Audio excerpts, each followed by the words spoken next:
Hi everyone! Thanks so much for stopping by to another video with Amy Makes That. Today's video is not a tutorial and not a business tip video. It is my first Q&A video. I will be answering some questions in regards to the Cricut business tips, some social media growth tips, and some stuff about me. I did post this on my Instagram story. I unfortunately did not get to everyone's questions, which if you can see where this is going, there will be a part 2 coming very, very soon. So please look out for that on my Instagram story. If you don't follow me on Instagram already, I highly suggest you do, and make sure to subscribe to my channel. Let's finally get into the video. So I'm gonna be looking at my phone a lot. _soarmar.g asked, what projects do you recommend for Cricut beginners? So this is such a great question. I am referring to myself at this point because I eased my way into it, and I highly suggest working with projects with vinyl first. The reason why I say that is because it is the most common material that you can use with the Cricut. So whether this may be applying it to like a water bottle, a tumbler, a wine glass, a car, so like a car decal,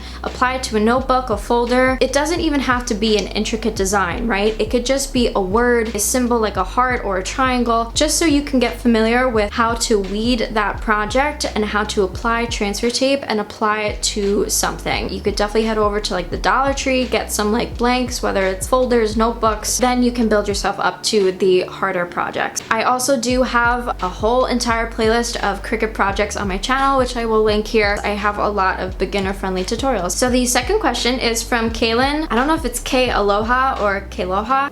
Sorry again, but she asked, what's the first step in order to start selling products anywhere? So I think the first thing is, I don't know if this is pretty obvious, but you want to know what you're selling, right?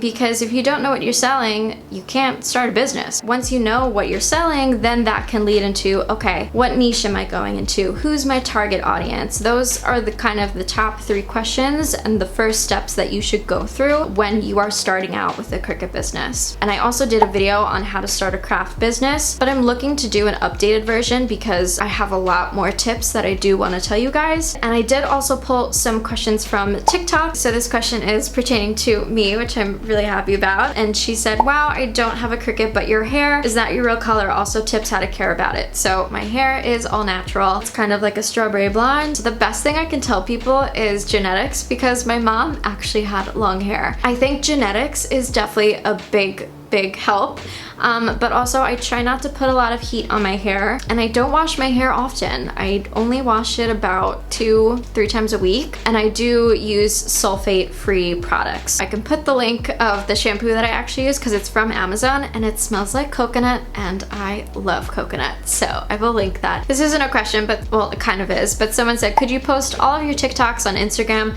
Because I don't use TikTok, thank you. Fun fact, I do actually post most of my TikToks on my Instagram story the day that I do post it, just because I do know that a lot of you don't have TikTok. I do also try to repurpose them as Instagram Reels, so a lot of the videos that you see on my Instagram are most likely a TikTok of mine of some sort. And I know that not everyone has all my social media platforms. So these two I get a lot on TikTok, which is, what Cricut do you recommend? I can't judge all the Cricut products evenly and say, I think this one is the best because I'm biased. I've only had 2 Cricuts. The Cricut Explorer 2, which was that like bright cobalt blue one that you've seen in my older videos, and now I have the Cricut Maker, just the regular Cricut Maker. I personally love the Cricut Maker. I have my reasons for it, but I can do a more extensive video on the comparison of all the Cricut models and see what you guys think. So if that's something you're really interested in, please let me know and I will definitely do a video on it. The next question is from @Sumayas. I think I said that right. And they asked, how do I get followers on Instagram? It's so hard and it frustrates me sometimes. So it definitely frustrates me too. I really wish I had more on here. I've been focusing more on YouTube and TikTok, of course. What I hear from the grapevine and what I've been trying to understand is that Instagram's algorithm is very saturated because there are a lot of influencers and creators and just regular people on Instagram. They did announce recently that Instagram is no longer a photo sharing app. It is a video sharing app, which means that they are promoting Instagram Reels more. My suggestion is it's great to have a variety on that platform. So Instagram, you can post on your feed just a regular picture. You can post a carousel, which means you can have multiple pictures in one post. You can do an IGTV video, an Instagram Reel, Instagram Live. You can post on stories. That's a lot that you can already do on Instagram. So my suggestion is to just utilize all of Instagram's tools. This goes for every platform as well. Try to niche down. When you're posting random things and people really don't know like what your main niche is and what your theme is, it's very hard for Instagram to push your posts out because they don't know who to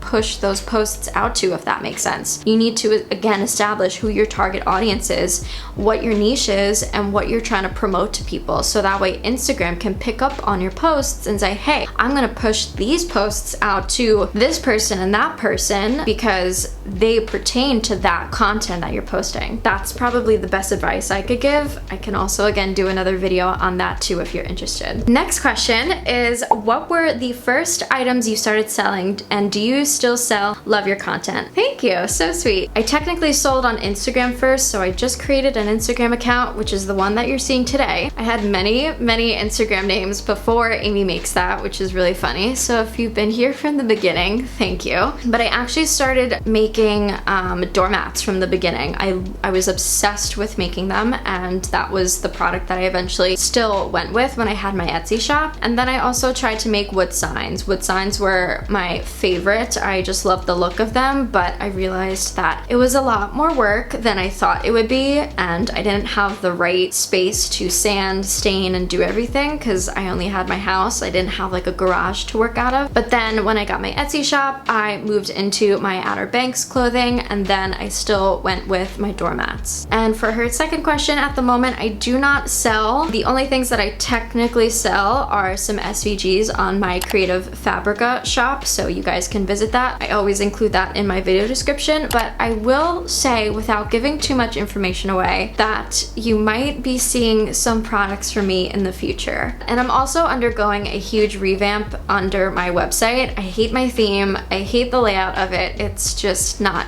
it right now. That will be happening towards the end of the year, which I'm really excited about. So yeah. Deanna Jewel asked, any tips on how to price items for a small business? As well as Steffi Joy, she asked the same thing. This is a huge question that I get a lot as well, and I'm going to be mentioning this a lot as well, but if you don't watch Shark Tank and you are a small business owner, or if you're looking to start a craft business, watch Shark Tank because you are going to learn a lot of information, including this one tip that I have here. And so you want to take into consideration your costs. At the end of the day, this is a business and you're looking to make profit. So if the cost of your materials are $10 and you're selling each product for $12, you're not making profit, like at all. Say you are selling water bottles, right? So the price of your water bottles, you get them at a wholesale price for like 50 cents a bottle. And then you apply vinyl to the water bottles and say that's another 50 cents. So the cost of your material is $1. Those are your two main products. My suggestion is to look at other small businesses that are similar to yours, that are selling maybe similar water bottles or something along the lines of that, and see what they're pricing theirs. There's a good chance when you look at all those accounts, you're gonna find people that are pricing way too low, and then you're gonna find people that are pricing way too high. That's really up to you. It also takes into consideration how much shipping is and how much time you're putting into making that water bottle. If making that water bottle takes you 2 hours, I would not charge that water bottle for $8, you know? I would charge it for a little bit more because that's what's fair. So it's not just the cost of the materials, it's the time that's consumed, the quality of the products as well. If you truly believe in your work and your water bottle is not like anyone else's, then you need to sell that and you need to make sure that people understand that. So that's why your prices might be a little bit higher than others. This is a really good question.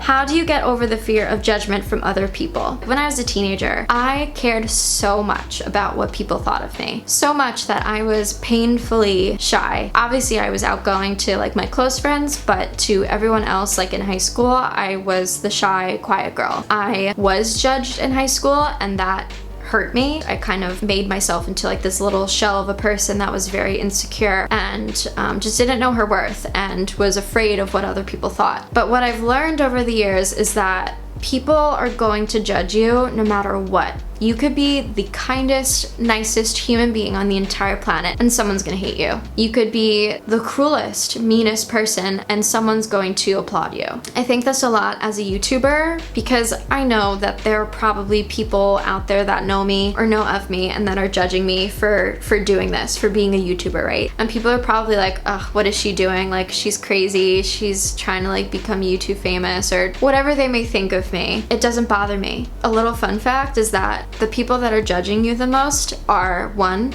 unhappy with their lives, 2, have nothing else better to do, and 3, they're helping you become successful because they're watching your content. The people that are gonna hate you are also going to be so addicted to watching your content because they're gonna wanna judge. And if you're in this business, you have to learn how to not care about what people think. It was something I had to learn like over many years, so it doesn't come overnight. It's something that we all have to learn, but I hope those tips helped because they helped me. Thank you so much everyone for watching this video. I hope you all enjoyed and learned something valuable from my first Q&A. If you have other questions, please put them in the comment section. Head over to my Instagram and also ask them there. I know a ton of you have questions and I can't answer all of them because there's a lot of you. I was watching a YouTube video of mine last year in June and I had hit 700 subscribers and now I'm at 14,000. I really can't be more grateful for all of you. I just want to help and inspire all of you to start a craft business and just do what you love because life is too short to do anything but that. So thank you for watching this video. I will see everyone in the next video. Bye! One more time,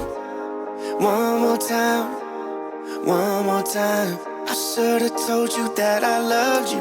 One more time. One more time, one more time. I should have told you that I loved you every night. All that's on my mind.